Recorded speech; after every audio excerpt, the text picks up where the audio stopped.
Hey,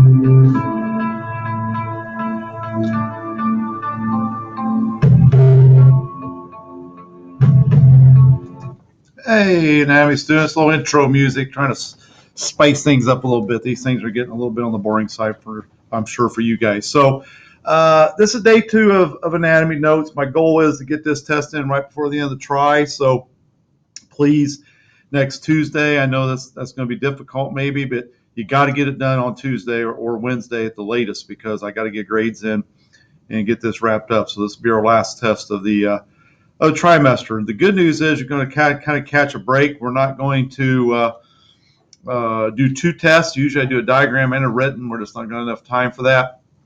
So I had to shorten some stuff up. So we're going to get through notes and then we'll take our test on Tuesday of next week. So week from today. So here's the deal. Let's look at skeletal muscles and we're going to look at, how are they basically put together? How are they composed? Okay. So skeletal muscles are in bundles. Think of, those gag gifts you get at Christmas time, which are really annoying, where you get this big box and you're all excited and you open it up and there's a smaller box and then a smaller box and a smaller box and you get this little bitty box when you're done. That's what a muscle's like. It's like a box and a box and a box. And we call those fascicles. And think of a electric cable that's cut and it's got all these wires inside. Okay. They vary a lot in size. They go everywhere from just 1 millimeter, which is really super tiny, up to your hamstring, which can be up to 40 millimeters long. So let's kind of break this down. So we're going to break this down. I'm going to kind of show you some different slides, some pictures, and we're going to refer to your color sheets. So hopefully you're working on. They're due Thursday, by the way. I'll put a link on today, or you can turn those in, take a picture of them, and I know there's a lot of them, so keep working on those. Not going to give you anything new today. So let's start with connective tissue. So if you look at a skeletal muscle, and it kind of looks like I think it looks like a piece of ham that's cut. It's going to make me hungry here. So we have these tendons. So if you look at a muscle here, you see it. There's the tendon, what I have in green. That's what attaches muscle to bone. So the difference between a ligament and a tendon, ligaments attach bone to bone, muscles are attached with tendons. Very strong, very dense, very tough fibrous connective tissue, and not a lot of forgiveness there. The good news is they're super strong, they're hard to tear, but if you do tear one, it's not a good situation. So it's a long time healing. So that's where we'll start. Then we have this outside in purple, and what I'm going to have you do, you may have colored this different if you colored this one in. We're going to put B and C together. The epimysium and muscle belly, we're going to just use both those terms. They basically are interchangeable. Epimysium means outside. So think of taking a leftover piece of food and putting a bunch of saran wrap around it. That's what the epimysium is. Okay. So if you go back to this slide, you see the epimysium is that connective tissue sheath, saran wrap that goes around the entire muscle and wraps it and keeps it, basically helps insulate it, helps protect it, and does a good job with that. Now this is where it gets fun. So now we're going to go, so think of a big box, and then we're going to go into a smaller box. So we're going to kind of keep breaking this down, box in a box in a box. It gets kind of crazy, okay? So the paramecium is the middle, okay? So if you look at these individual bundles, it's kind of hard to see on my picture. These bundles also have a wrap, and that's called the paramecium. So we pull out a bundle, pulling a box out of a box, okay? And that's what's going to cover the bundles, okay? And then we're going to pull out a fiber, and that fiber has a wrap, okay? And that's called the endomysium. That's this part, okay? So endo, para, epa, mesiums. Box in a box in a box. So we have the whole muscle, we have a bundle, and then we have a fiber in that bundle. So each one of them has a protective covering around it made of connective tissue, and that's what you see on this slide, okay? So hopefully that makes sense so far. So we have a cover around the whole muscle, a cover around the bundle, and a cover around the individual fibers, okay? So that's the connective tissue, okay? Now, where the active part of the muscle is and where the actual contraction occurs is within that muscle fiber, okay? So this is even going to get crazier yet, okay? Because then we can pull out, so let's go back to the picture. Then we can get down to a myofibril. Oh, why that flip slides? We don't want to flip slides. Let's go back to this one. All right.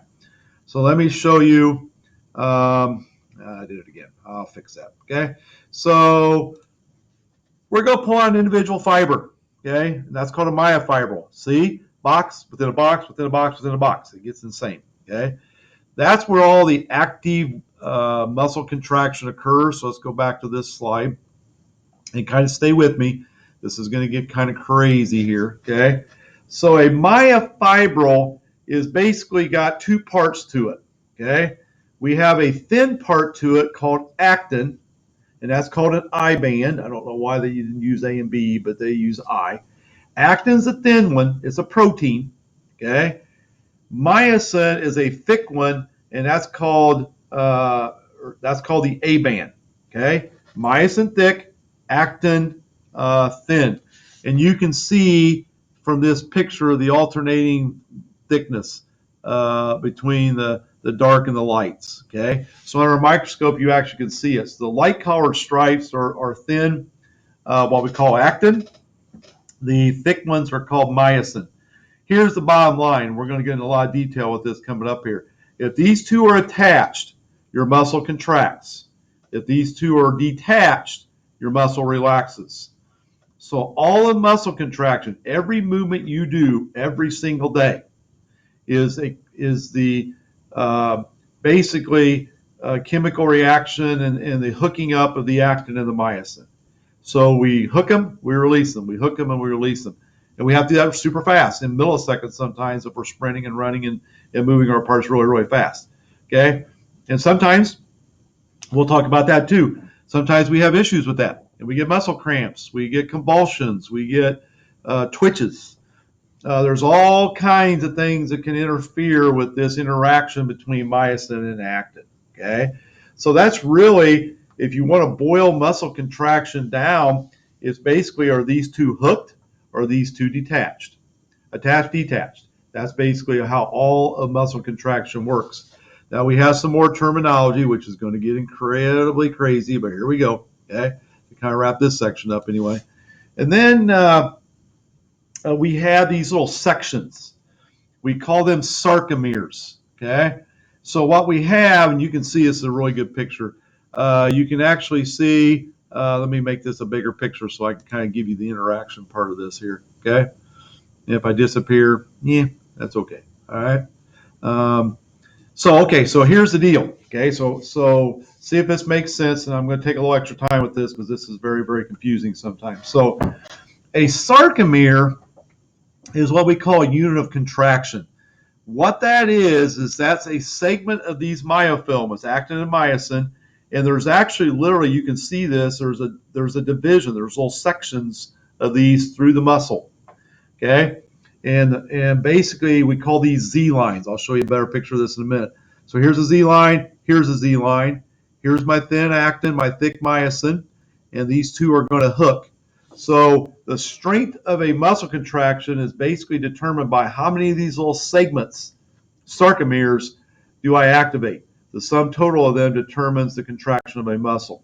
Okay, now here's where it gets crazy. Okay, so what we're going to get into, and some notes coming up here, probably tomorrow and Thursday, is if myosin and actin are connected, a muscle is contracted. I just talked about this. If they're detached, a muscle relaxes. So basically all muscle contraction, let me put this up here. This is a real picture. You can see a Z line. You can see a Z line, and you see the light and darks, myosin and actin. That's a sarcomere. Okay? So all of muscle contraction is basically dependent upon, are these hooked or are they not hooked? Attached, detached. And we have a bunch of these, like your hamstring has a bunch of these in a row. So that's basically what determines the strength of a contraction, is how many of these am I going to activate at once. Okay. Now, where this gets kind of crazy is part of muscle contraction is chemical and part of it is electrical. okay? And we can have issues with either one of those, okay?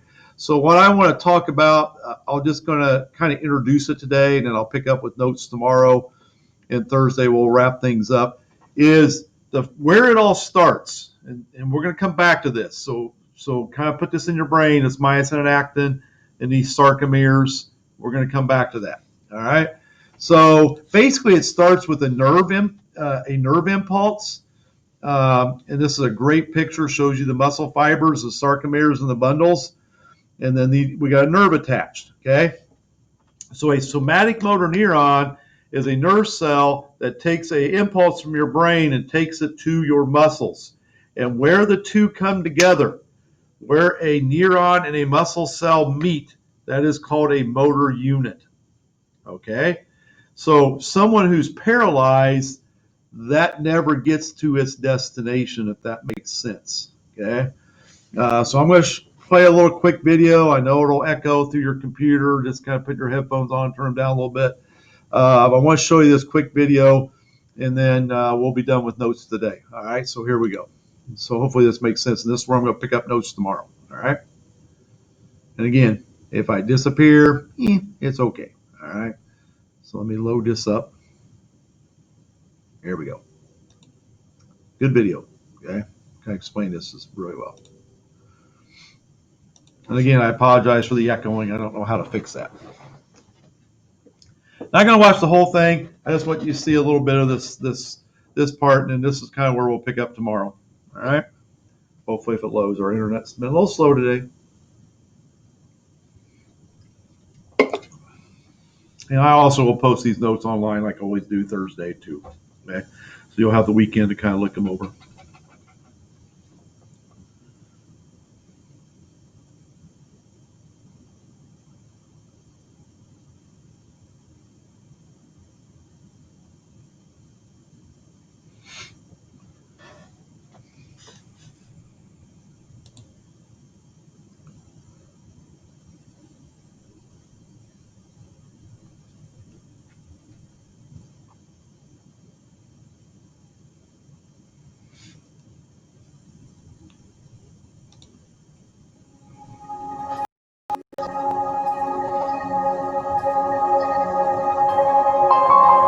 A little scary person, I apologize for that.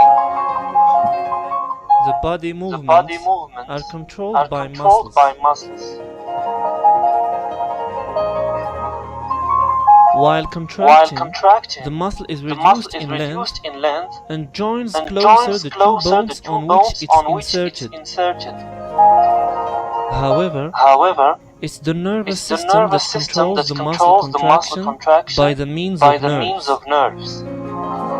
Each nerve contains thousands of nerve fibers arranged in dendrites, which carry out sensory information, and axons that convey motor impulses.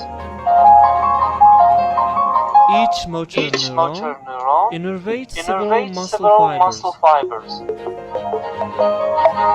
This association defines what is called a motor unit.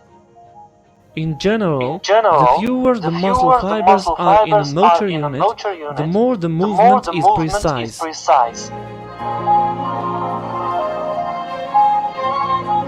For example,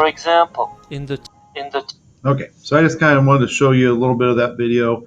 And bottom line is this, and I'll talk more about this tomorrow, but this is kind of how we control. So if I got my fingers, which are very intricate, and I have very precise movement, those motor units are only going to hook up to a few fibers so I can control my individual fingers. My back and my stomach, I may have hundreds attached to one unit, because last time I checked, I don't pick up stuff with my stomach and back, right? So we'll talk more about this tomorrow. I just want to show you a little bit of that video. We may come back to that tomorrow as well. So, hey, hopefully that makes sense. We're caught up with notes. I'm in the same place I'm going to be at the end of the day in my class. So we'll get through notes the next couple of days. We'll have a review on Monday. I'll put a Kahoot on there. And Tuesday we'll take our test. All right. Hey, have a great rest of the day. And again, like always, if you have questions, please let me know. Send me an email, and We will talk to you again down the road. Hey, have a wonderful day.